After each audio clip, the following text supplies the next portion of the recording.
Welcome to Nevada Newsmakers. On the broadcast today, the Dean of the Nevada Congressional Delegation, Dina Titus, for the whole show on an all-new Nevada Newsmakers.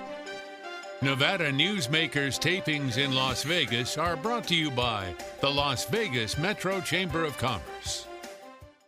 40 years ago, Hotel California and the theme from Rocky were #1 on the pop charts, and D&D Roofing and Sheet Metal started on the road to becoming Nevada's leading roofing company. I couldn't be more proud of what we've achieved. And over these 40 years, we've become an employee-owned company. So when you're talking to any employee, you're talking to an owner. And here's to the next 40 years. Happy 40th birthday, D&D Roofing and Sheet Metal. Nearly 200,000 Nevadans work in retail businesses, supporting families and the community. Nevada's retail businesses generated over $2 billion in sales tax revenue in 1 year, including nearly $700 million to help our schools. Shop around and see all that Nevada's retailers offer our state. We're the Retail Association of Nevada, representing thousands of Nevada businesses. Businesses that work for Nevada. Pro Group Management offers workers' comp services to a growing number of industries. As businesses grow and change with the times, the need for a solid workers' comp program must be flexible and up to date. The evolving nature of regulations can make staying ahead of complex tasks challenging. But Pro Group Management simplifies the work so your industry can move forward and succeed. Pro Group Management, workers' comp that works for you. Truck drivers are some of the hardest working people you'll meet, delivering over 70% of America's freight and 92% of Nevada's. When there's a natural disaster, they're delivering critical supplies to help those communities recover and rebuild. Every sector of the economy and our nation's military rely on truck drivers. So let's take a moment to say thank you. On the open road or city streets, our truck drivers are rolling to make our economy and our nation stronger. Trucking moves America forward.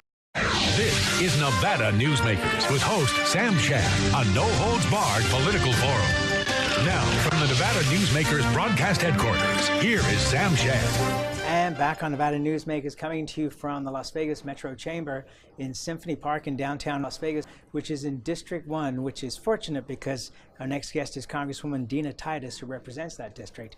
You are now the Dean of the Nevada Delegation. How does that feel? Well, it feels good in some ways. In some ways, it sounds like I've been around for a while, but we're going to take advantage of it for the good of the state.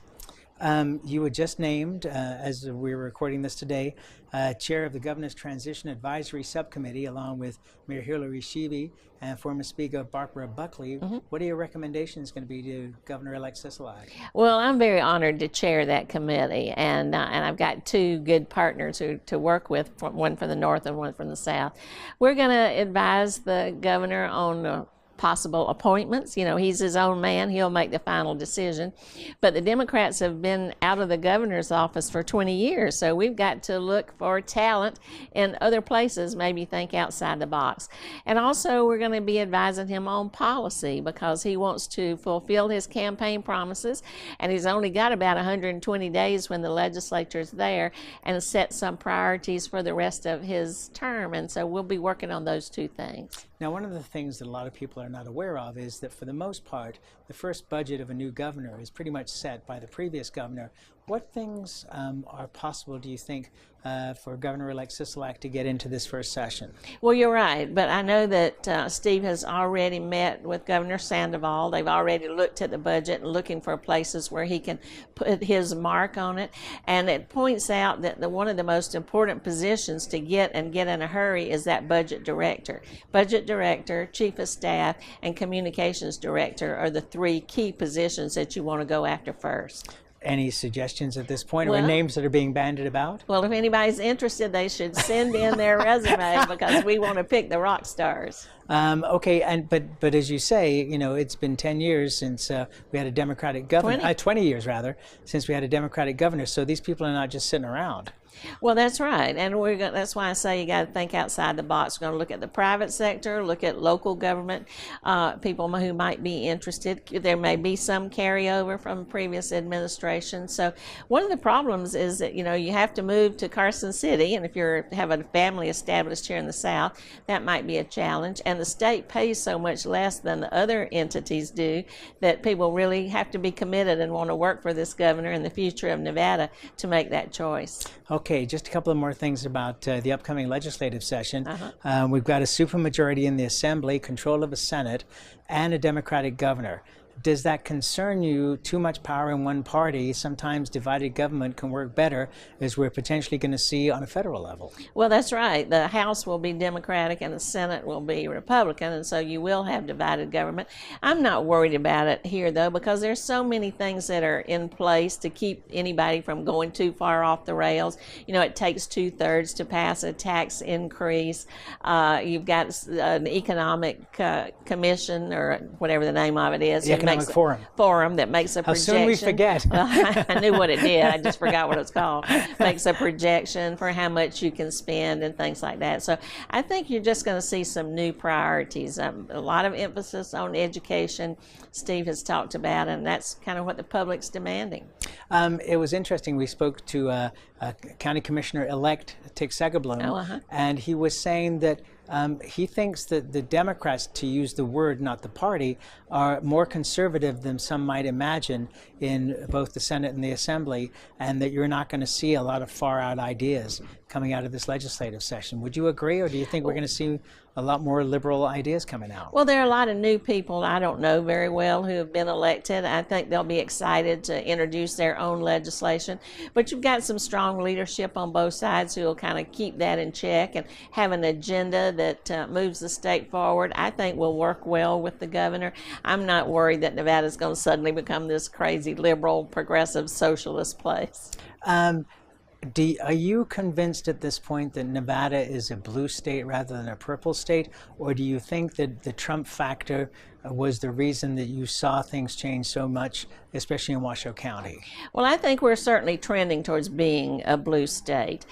We've seen a pattern over the past several elections. You've seen the demographics change. I think Trump was a factor, but not the main factor. The main factor was health care.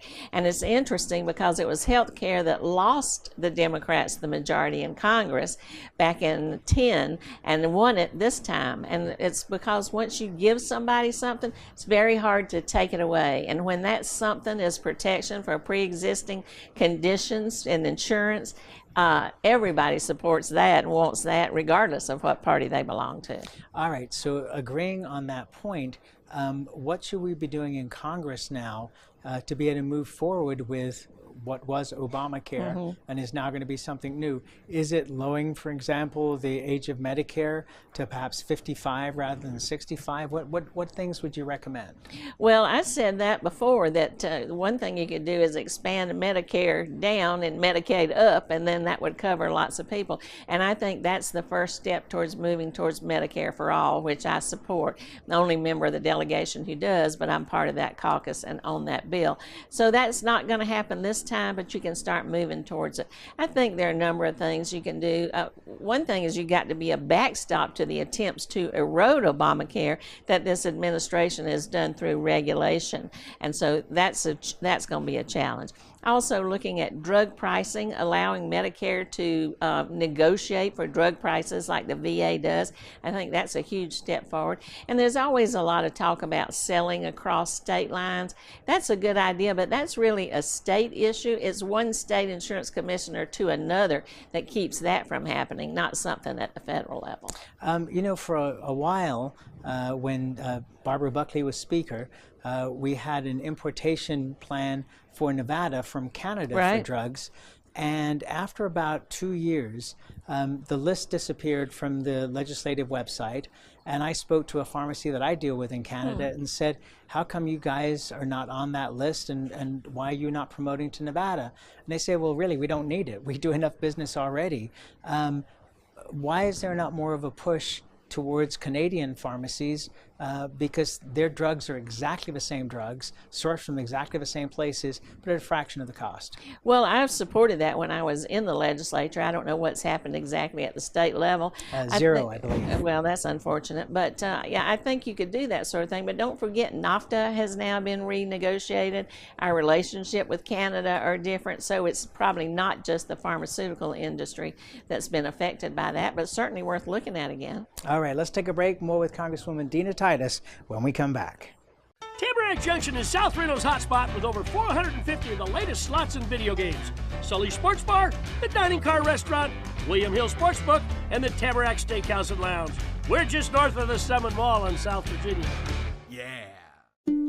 How do you shed some light on a better economy? Start with growth inspired by Valley Electric Association. We're a member-owned power company that puts Nevada first, and we're doing big things, like providing prosperity by securing renewable energy projects. For Nevada, that means more jobs and more opportunities, all for a strong statewide economy. In other words, together, we're doing powerful things. Visit us at vea.coop to learn more. Hi, I'm Eric Robnett, owner of Home Energy Experts. Has this ever happened to you? Honey, did you remember to turn down the thermostat? Forgetting to set the temperature? Not fun. We can help. Our new smart thermostat keeps the temperature set for your comfort all by itself. I'm feeling hot now. To increase your comfort, go to homeenergyexperts.com for details. That's homeenergyexperts.com. The signs and symptoms of cataracts can start out small with subtle changes in your vision. So don't wait. Be proactive and take your vision into your own hands. If you're experiencing the onset of cataracts or just have questions, contact your eye care professional or call Eye Care Associates of Nevada today. Dr. Hiss has years of experience specializing in the surgical correction of eye disorders and has completed over 84,000 vision correcting procedures. At Eye Care Associates of Nevada, we'll change the way you look at the world. The Tamarack Junction Steakhouse is known for signature steaks, handcrafted cocktails, and world-class wines. Join us Thursdays and Friday nights from 4:30 to 6:30 in the Steakhouse Lounge for live music, gourmet plates, and well-priced wines, just north of the Summit Mall on South Virginia. This is Nevada Newsmakers. And back on Nevada Newsmakers, we continue our conversation with the Dean of the Nevada Delegation, Congresswoman Dina Titus. So after all these years, Express West is sold. Yes. And what do you think the chances are for this rail line actually to be complete between Las Vegas and Victorville? Sig Rogich was on the program, and he's still a little dubious about the numbers, but what are your thoughts? Well, I'm an optimist, so I'm going to keep working on it. And we worked with this group. They let us know when the sale took place, and we worked with them negotiating with Amtrak, with the railroad lines to try to get some track there. So I think we need a speed train between here and Southern California. We don't need one that stops halfway down and doesn't go all the way. You know, I was on that commission appointed by Bob Miller, kept on by Kenny Gwynn, and even Gibbons didn't throw me off. I think he forgot I was there or something. But I have been pushing this for a long time, and I think even more so now. We need it as part of our future infrastructure. And as we try to attract international tourists, they're used to riding the train, and they're going to go to see the things that are in Southern California, and I think they would ride a train right up here to Las Vegas. Well, it was interesting. Tony Marnell did a piece for the Nevada Resort Association that was on their website a couple of years ago, where he talked about the fact that when he owned the Rio, one of the things that surprised him was on his player cards, the number of people that came from the Inland Empire, and that was only 1 hour from Victorville. So there was a huge market that was available to come to Nevada because of that. Well, I think that's right. I think people will ride the train. You can show that, well, just look at the traffic leaving Las Vegas Thanksgiving weekend going to Southern California. The highway was a parking lot, and people can get on the train and come up here in a hurry. They'll do that, especially if you make the stations convenient and get off downtown or get off at the somewhere on the strip. I'm enthusiastic about it. It's all a matter of money. You know, at one time the Chinese were interested in coming in here and investing. investing. It's a public-private partnership. That's one of the reasons I'm glad I'm on the Transportation Committee, is to have a say in some of those kinds of investments. If you want infrastructure to really move into the next century or even into this century, you've got to make real investments, not just little dibs and dabs here and there. What part does Richard Branson really play? Well, I mean, you certainly add his name and his economic resources to this, and it gives it even more credibility, I think. And they've done it in Florida, so perhaps we can do it here. Let's talk about infrastructure. You're on the committee. That's something that's been talked about that President Trump would like to do. The House being Democrat now, you have a say in this. What do you think of the top 3 infrastructure projects that should be looked at for Nevada? Well, for Nevada, we're certainly concerned about I-11. We've gotten that authorized. We'd like to get it funded. I think the first leg needs to be from here to Phoenix. We're the only 2 metropolitan cities in the country not connected by an interstate. Then you go from there to the Mexican border and up to Reno and across. But let's get that first leg done. So I-11, I think, is very important. Okay, so let me ask you quickly about that, which is Arizona doesn't seem to be putting up the money that they should be putting up. Nevada has put up a chunk already for the Boulder City bypass. Well, the Arizona delegation was mostly Republican. I co-chair that caucus with Mr. Gosar. Now you've got some new members of the delegation who are Democratic. Ann Kirkpatrick, for example, will be a great partner there. But they have done some things. Now, we've got the investment with the bypass around Boulder City, but they are in the process of doing environmental impact studies, so it's not like they've done nothing. So I stopped you in mid-thought there. We were looking at a couple of more projects that if there's money available for infrastructure, what else would you like to see? Well, I think we have to be sure we keep our airports up to date because, I mean, tourism is so important. So many people come through McCarran that anytime there's money available, we want to be sure our airports are up to date. And the same for the Reno airport. And I'd like to see that super speed train between here and Southern California. Let me ask you about the airport in Southern Nevada. The name Ivanpah has come up again. This is to the south of the main area of Las Vegas. And it's a huge project, thousands of acres. There will be a lot of industrial and commercial development. There was talk in the past of light rail between Ivanpah and Las Vegas. But the big question comes, water. Southern Nevada Water Authority says we have the water. What are your thoughts? Well, this was something that was moving forward when the big recession hit. Then it was kind of put on hold, and now they're talking about it again. You would have to have some additional transportation out there because it is south of Las Vegas. You can't just have the highway. So I think you'd have to look at light rail in addition to that. The question, too, is are passengers going to go fly that far out, kind of like Denver, an airport that's way out of the city, compared to the one that's right here. So maybe that would be a freight airport as opposed to a passenger airport. I think all those things are on the table. If the water district says the water's there, we need to look at that closely because, there's also in process right now is a new lands bill for Southern Nevada. They want to take more BLM land and put it out for private development.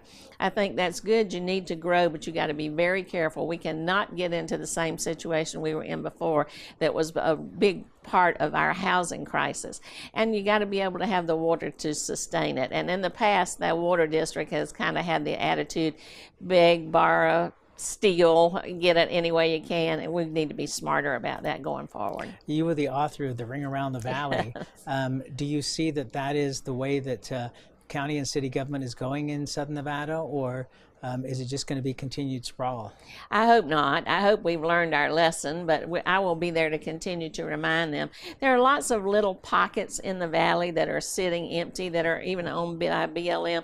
Let's look at those first, have higher density build up instead of out, and we'll see. With the new county commission, Justin Jones certainly is a proponent of smart growth and sustainability, so I think we'll have good partners there. Tick Segerbloom, also going to be on the county Commission. What do you think he brings to the mix? Marijuana. Well, that is his big cause. He's done a remarkable job of moving that industry forward. I work with him. I'm on the Cannabis Caucus in Congress, trying to get this business treated like any other small business where it comes to banking, to taxes, to legality, trying to get the VA to allow you to use perhaps marijuana in place of opioids. So Tick is somebody that we've worked well with on this, and we'll continue to do so. How close are you with the VA in terms of getting that accomplished? Well, we've had several amendments to try to get it done. Every time we get a few more votes, I think we'll get it out of the House this time, because most of those votes are Democrats. Not all of them, but most. But you've got to figure out how to frame the argument.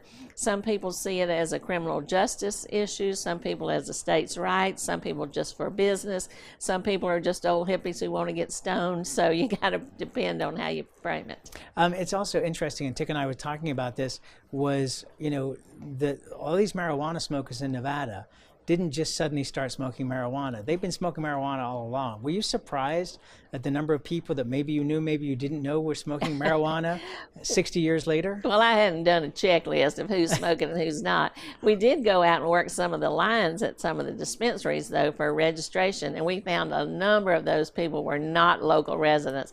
They are people who are visiting here. So we got to figure out how marijuana fits with tourism and how that also fits with our gaming industry. Do you see a point where the number of states that legalize marijuana will be the tipping point for the federal government to say we're missing out on all this tax money? No question about it. And we have to be careful that the federal government doesn't swoop in and take the tax money, because states are really dependent on that as they move in this direction.